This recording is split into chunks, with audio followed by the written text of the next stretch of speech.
everybody doing today? I have the colors here and I want to test how the paint reacts with plain alcohol and another test on how it reacts with nail polish remover. So in every section I have jotted down the steps that I went through for you guys to follow the process alone. And if you have any questions, just ask me in the comments below, or just stop by to my group, Acrylic Art Paintings, on Facebook, and we'll be happy to answer them for you. So I hope you enjoy the Peruvian music that I have selected for this video, and it's dedicated to one of our members in Chile who enjoys this kind of music. So at the end of the video, I will show you, as always, how both tests dried, because that's what's important. Doesn't matter how it looks when it's fresh, but what's important is how they dry. So I'll see you at the end of the video. Well, I will show you both pieces. All right, enjoy the music.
Alright guys, ladies and gentlemen, this is the first test that I did with isopropyl alcohol, 70%, because that's all I have.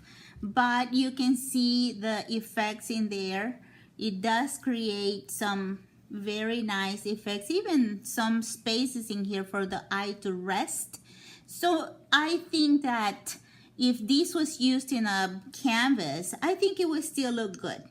Okay, now this is the one that I used with the nail polish remover as a lubricant instead of the lubricant. As you can see, these are the lines that I made and the cells that they formed in there. This one even looks like a 3-ring technique in there, but it's not. You watch me just use the leftovers.